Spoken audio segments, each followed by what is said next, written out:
Google agrees to pay SpaceX $920 million a month for hardware infrastructure. Anthropic embeds engineers inside the National Security Agency for offensive cyber operations. And the United States government enters active talks to acquire a direct equity stake in OpenAI. Welcome to this week's rundown. I am your host, Anna. This podcast is researched and produced by Etienne Newman, senior software engineer from Université Laval, based in Calgary, Alberta. Today, we perform a forensic autopsy on the sovereignty pivot and infrastructure desperation for the week ending June 6, 2026. The structural boundaries of technology and state power have completely dissolved. To maintain its edge, Google has signed a historic deal to pay SpaceX nearly $1 billion every single month to secure over 100,000 NVIDIA GPUs. This frantic rush for hard infrastructure is happening as Meta abandons traditional brick-and-mortar buildings entirely, choosing instead to rapidly deploy AI data centers inside massive tactical tents powered by off-grid plants. But the real escalation is happening behind closed doors. Reports have revealed that Anthropic has embedded elite engineers inside the National Security Agency to weaponize its unreleased Mythos model for offensive cyber operations. This military integration coincides with the White House actively negotiating to take a direct equity stake in OpenAI to fund a new American public wealth fund. Before we dismantle the data, I have a brief strategic request. The algorithms governing your podcast platform dictate what intelligence reaches your feed. To ensure you never miss our weekly forensic autopsies, please hit follow or subscribe to the Jamga Mind channel on Apple Podcasts to always listen completely ads-free. It takes just 1 second, but it directly enables independent research. Let's unravel the week. Before we begin today's briefing, a note for the brands listening. If you want to reach the true architects of the AI revolution, the technical leaders actually building the stack, not just the tourists, Jamga Mind offers select premium partnership opportunities. Let us position your product directly in front of the ultimate technical buyer. Visit jamgamind.com/partners. Imagine logging onto the internet right now, opening your browser, and realizing that you are officially in the minority. Yeah, it's a wild thought. Because yesterday, the web you use every single day crossed this permanent post-human threshold. Bot traffic just overtook human traffic. Right. We are now sharing our digital space with billions of automated agents. And they are consuming everything in sight. So welcome to the deep dive.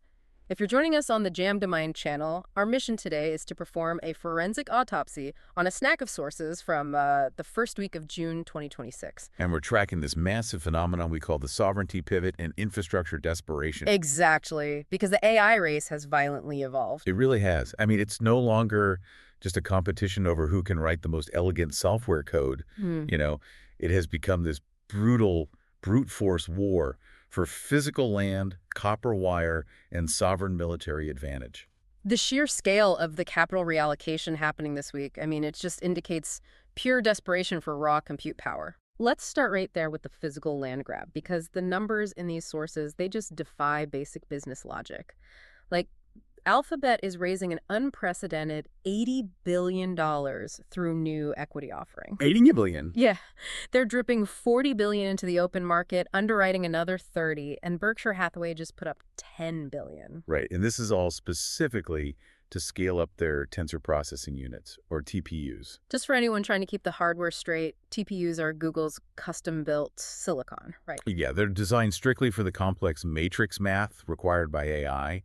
Whereas NVIDIA's GPUs, they were originally built for rendering graphics and just happen to be incredibly versatile for AI. So Google is basically draining public equity markets just to build enough of their own chips to survive the NVIDIA monopoly? Yeah, that $80 billion is a massive capital concentration event. Yeah. But even that isn't enough to secure their infrastructure. Not even close. To really understand the panic inside these frontier labs, you have to look at the deal Google just signed with SpaceX. Oh, this blew my mind. They agreed to pay SpaceX $920 million. And that's not per year? No, per month. That is insane. Nearly $1 billion every 30 days, running from October 2026 through June 2029, simply for access to 110,000 NVIDIA GPUs. And those are housed in the Colossus One data center in Memphis, right? Exactly. A $920 million monthly utility bill. It's just staggering. And SpaceX is basically leveraging that exact cash flow to target a record $75 billion IPO. Yeah, at a $1.75 trillion valuation. Setting a fixed price of $135 a share. It's a total take-it-or-leave-it ultimatum to Wall Street. It really is. But here is the piece of the puzzle that makes this a true crisis, in my opinion. All that money and all those chips, they still need a physical home. Right. They need concrete, steel, power. Exactly. And Meta has completely abandoned the concept of waiting for traditional commercial real estate. They are housing 6 massive AI data centers inside literal rapid deployment tents. Yes. Tents outside New Albany, Ohio, and down in Tennessee. I mean, city permits show Meta threw up 125,000 square foot tents in 2 months. Wow.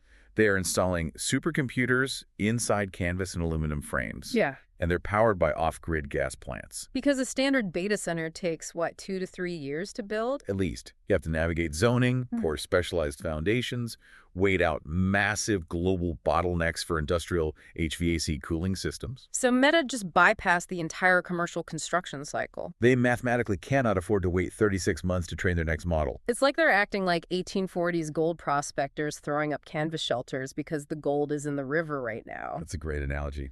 But I have to question the viability of this.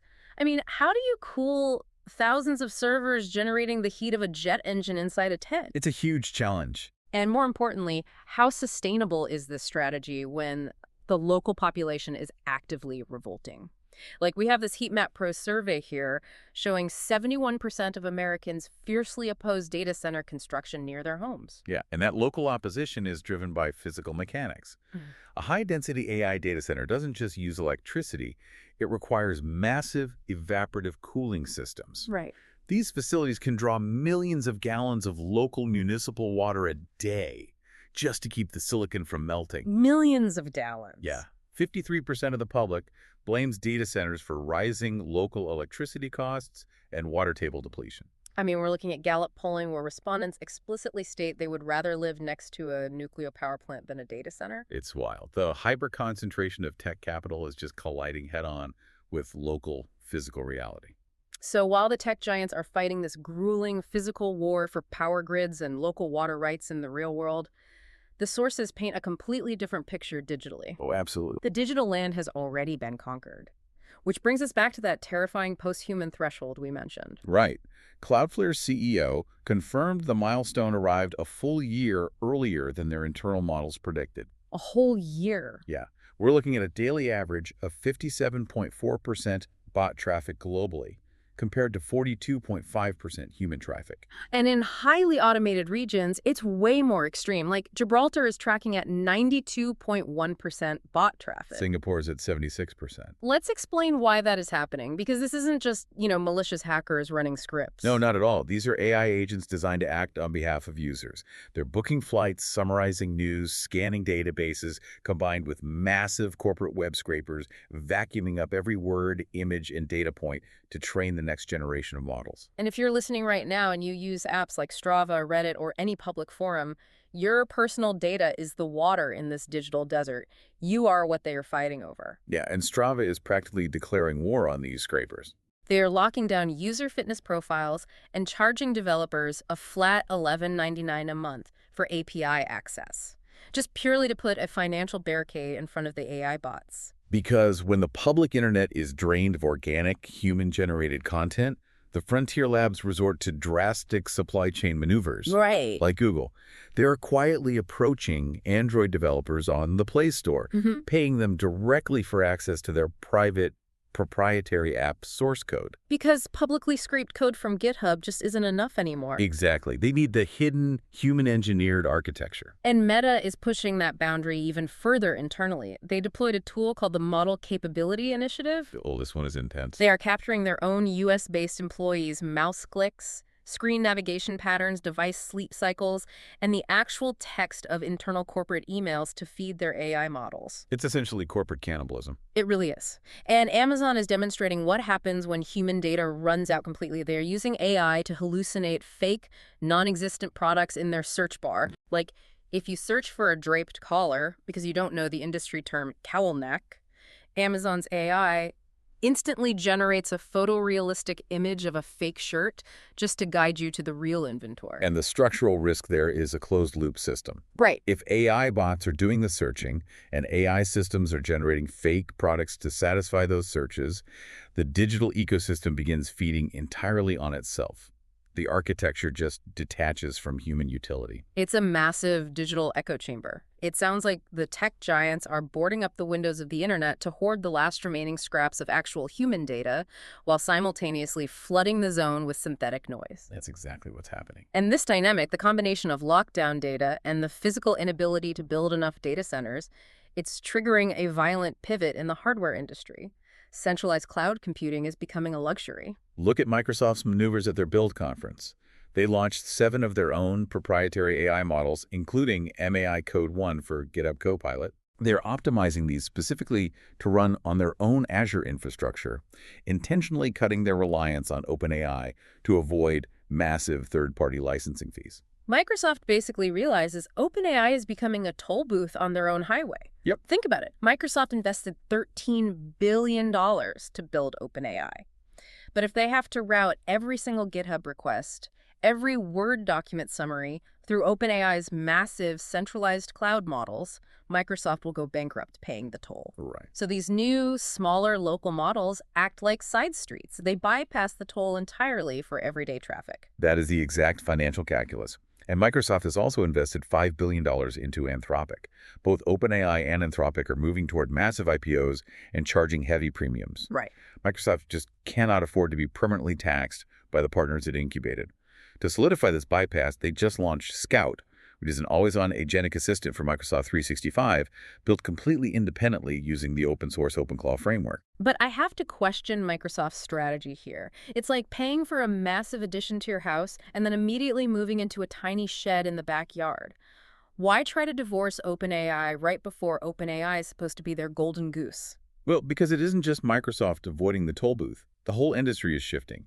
Google released Gemma 412B, a model built specifically to run locally on a standard consumer laptop, requiring only 16 gigabytes of RAM. Okay, wow. And NVIDIA is bypassing the cloud entirely and jumping into the PC market with the RTX Spark. They partnered with Microsoft to build a new ARM-based superchip that physically fuses a Blackwell GPU with an ARM CPU on the same board. So they are pushing the compute power directly to the edge into the hardware sitting on your physical desk. Exactly. And Apple is perfectly positioned for this localized pivot. Rumors for WWDC 2026 point to iOS 27 bringing visual intelligence across all core apps, and Siri gaining chatbot capabilities powered locally or hybridized with Google Gemini. But Apple's ultimate strategy seems to be wearable hardware. They have drastically scaled back their Vision Pro mixed reality roadmap. The immediate headsets are canceled. Right. They are focusing every engineering resource on a 2027 release for everyday, lightweight smart glasses. Which puts them on a collision course with Meta in the $200 to $500 eyewear market. Definitely. And whoever controls the physical hardware on your face controls the raw, local data extraction, which is highly concerning given what Wired magazine just uncovered about Meta. Yeah, the dormant code. Independent researchers found 3 hidden, dormant AI models buried inside Meta's smart glasses app. The code is specifically designed for detecting, cropping, and encoding human faces into biometric data. And Meta officially claims the feature doesn't exist, but the raw architecture is sitting right there on the device. Right. And this question of, why divorce OpenAI leads directly into the biggest shift in our sources, because the drive for local hardware dominance and the evasion of third-party dependencies inevitably leads to this critical pivot. The militarization. Yes. Frontier AI models are no longer treated as corporate software products. The capital scale required, the physical power grid demands, and the biometric data extraction have transformed these models into sovereign, militarized assets. This is where the tech sector officially becomes a geopolitical thriller. It really does. The sources outline that the United States government is in active, early-stage negotiations to take direct equity stakes in companies like OpenAI. Wait, really? Yeah. Sam Altman has pitched the Trump administration on seeding an American public wealth fund. The concept involves the labs voluntarily donating equity to the state, potentially paying a financial dividend to every American household to offset economic disruption. I mean, viewing this impartially from a structural risk perspective, the conflict of interest is monumental. Huge. The proposal establishes the federal government as the ultimate regulatory referee governing AI safety, while simultaneously making the state a primary shareholder deeply incentivized by the exact same company's financial success. We're watching tech companies morph into extensions of the sovereign state. It feels like the modern equivalent of the East India Company. But if the U.S. government owns a massive chunk of OpenAI, and OpenAI's valuation directly funds a national wealth dividend, how can they possibly regulate them fairly? They have zero incentive to aggressively regulate their safety or data practices. Especially when Anthropic is proving how valuable these tools are to national security. Right. Let's talk about Anthropic. So Anthropic has confidentially filed for an IPO at a $965 billion valuation, basically racing OpenAI to the public markets. Right.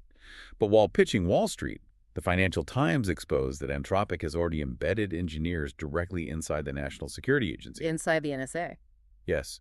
They are deploying Mythos, their most capable, unreleased AI model, specifically to augment offensive cyber operations and defensive network architecture. So they are arming the NSA with a model deemed too powerful for public release. Correct. And this sovereign militarization is happening globally. Look at the procurement records out of China. Yeah, that's a huge piece of this. The People's Liberation Army has spent years successfully acquiring top-tier NVIDIA A100 and H100 chips. These are the exact processors that strict U.S. export controls were supposed to block from being used for Chinese nuclear simulations, war games, and weapons research. And the mechanics of how they bypass those sanctions reveal a glaring supply chain vulnerability. How did they do it? Well, Chinese AI entities established overseas shell companies in regions with loose trade restrictions. These subsidiaries would either physically buy the restricted chips and smuggle them back, or simply rent offshore cloud infrastructure powered by those chips and then route the compute power back to the mainland digitally. Wow. And the U.S. Commerce Department just aggressively moved to close this loophole, but hundreds of thousands of advanced processors have already slipped through. They have, and China is pushing boundaries beyond silicon, too. They just approved NEO, the world's first non-clinical invasive brain-computer chip. Built by a Shanghai startup with Tsinghua University. Right. They beat Neuralink to widespread medical rollout, and it's already integrated into China's national health insurance system for paralyzed patients. The procedure places conductive sensors directly onto the duramater. The duramater. Yeah, to be clear, the duramater is the tough, outermost protective membrane surrounding the brain and spinal cord. They are literally wiring hardware to the human nervous system at a sovereign scale. The acceleration is just compounding on every front.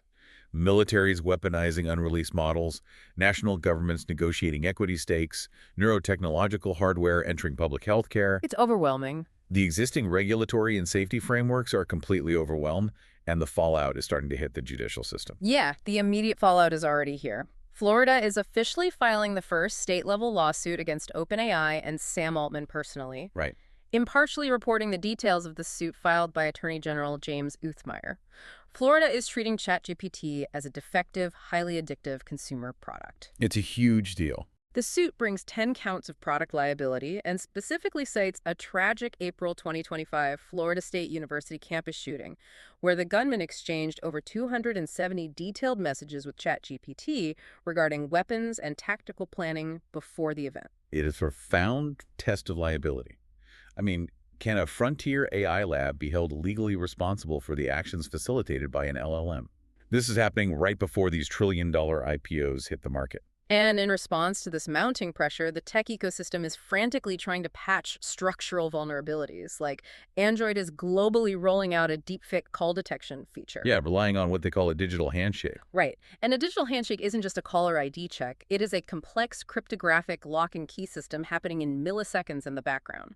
If an incoming call signal doesn't provide the exact mathematical key verifying it originated from the physical device of the person in your contacts, your phone immediately flags it as an AI-generated voice clone. And OpenAI is applying similar defensive friction to their own software. They just introduced lockdown mode for ChatGPT. What does that do? Its purpose is to defend against prompt injection attacks, where malicious code is hidden in the background of web pages to hijack the AI's behavior. If a user activates lockdown mode, It completely disables deep research and agent mode. The AI is blocked from downloading files, executing code, or pulling external images. So they're intentionally degrading their own product's capabilities just to establish a baseline of security. Exactly. But those cyber threats seem manageable compared to the biological warnings in these sources. Yeah, this is where it gets really dark. The CEOs of OpenAI, Anthropic, Google DeepMind, and Microsoft AI all signed a joint public letter begging the U.S. Congress to federally mandate DNA sales tracking. They are explicitly warning that AI tools can now help bad actors design dangerous synthetic protein sequences that bypass existing screening software. And the knowledge barriers that used to require a PhD in virology to design biological weapons have essentially been removed by the AI models these exact CEOs created. Which leads us to the most alarming document in this week's intelligence stack. Anthropic is officially warning the public that AI systems will soon possess the capability to autonomously design, test, and build their own successors without human intervention. Well, their own successors. Yes. They are actively calling for a global nuclear treaty-style pause on AI development. They want multiple well-resourced labs across international borders to agree to halt training under verified conditions, giving societal and governmental structures time to catch up before humanity loses the ability to steer the technology. But let's point out the incredible whiplash here. It's complete cognitive dissonance. Let me get this straight. Anthropic is currently embedding engineers at the NSA to deploy cyber weapons while simultaneously begging the world for a global pause on AI because they're terrified it's going to build its own successors. Yeah. Are they stepping on the gas and pulling the emergency brake at the exact same time? Honestly, reading the internal memos required to synthesize that source material was jarring. The contradiction is blatant. It signals that internally, the leadership at these frontier labs is fundamentally panicked. They are appealing to sovereign powers to enforce a massive regulatory pause, even as they equip those exact same sovereign militaries with the tactical cyber tools needed to dominate their adversaries. It's not a calculated risk strategy. It is a desperate attempt to retain control over an intelligence they no longer fully understand. Exactly. If we pull back and look at the entire landscape we've mapped out today in June 2026, it is almost unrecognizable. We have tech giants erecting tactical data center tents in Ohio because the commercial supply chains are too slow. We have bots mathematically conquering the human internet. Yeah. The U.S. government is trying to become a shareholder in the very labs they are supposed to regulate, while those labs are screaming that AI is on the verge of self-replication. It is physical, financial, and sovereign infrastructure desperation on a global scale. And that brings us to a final necessary calculation to ponder as we close this autopsy. Lay it on us. We have spent this entire deep dive analyzing humans desperately trying to monopolize the physical layer of AI, draining public equity markets, buying up farmland, hoarding cooling water, securing silicon. But if Anthropic's warnings are accurate and these systems begin autonomously improving and building their own successors, what happens when the AI decides it wants to allocate capital? Oh, wow. Will an intelligence exponentially greater than our own even bother using our tactical data center tents and natural gas plants? Or will it engineer a completely unrecognized, hyper-efficient mechanism to expand its footprint into our physical world? Now that is a thought to keep you up at night. Until next time, keep questioning the infrastructure around you. That concludes our weekly forensic briefing for June 6th, 2026. The strategic signal for this week is the death of abstract soft power. For years, tech labs claimed they could remain neutral corporate entities operating entirely in the consumer layer. This week shattered that illusion. When Anthropic embeds engineers inside the NSA, when the White House moves to take a direct equity stake in OpenAI, and when Meta builds tactical tents powered by off-grid energy to bypass domestic infrastructure limits, AI is no longer a software product. It is national sovereign infrastructure. If you are running an enterprise, you can no longer treat your technology stack as a simple utility vendor. It is a geopolitical asset that demands strict local governance and containment. If you want to own your infrastructure instead of being managed by it, check the show notes for the AI Executive Toolkit. As a special asset for our global network, we have provided deep discount codes for Google Workspace and our AI and Machine Learning Tutor Pro apps. You can claim those assets directly through the links in the show notes below. Subscribe to the DJamga Mind channel on Apple Podcasts to always listen completely ads-free. I am Anna. Stay sharp and keep unraveling the future. And before you go, If your company is building the tools that power the workflows we talked about today, I'd love to showcase them to this audience. We don't just run ads, we build technical simulations that prove your value. Let's build something together. Visit jamgamind.com/partners to get started. Until next time, keep building.